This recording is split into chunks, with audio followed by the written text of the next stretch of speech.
ئایا دەزانیت کە لە ئێستادا هەندێک لە نەشتەرگەریە جۆرا و جۆرەکان و تەنانەت لە نەشتەرگەریە گەورەکانیش دەکرێت بە شێوەی بەنجی مۆزوعی واتە سڕکردنی ناوچەی بکرێت؟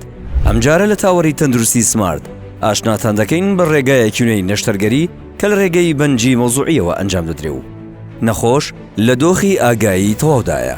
ئەمە یەکێکە لەو نەشتەرگەریانەی کە بۆ فتقی بنڕان کراوە. ئەم نەخۆشە سەردانی کردوین لە بەشی فتق لە نەخۆشخانەی سمارت. پیاوێکە تەمەنی گەورەیە لەسەر 70 ساڵەوەیە، پێشتر نەشتەرگەری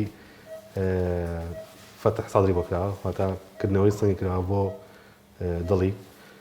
دیارم نەخۆشە تەحملی بەنجی عام بێهۆشکردنی تەواوەتی یا بەنجی نیوە ناگرێت بەهۆی کێشەی دڵیەوە.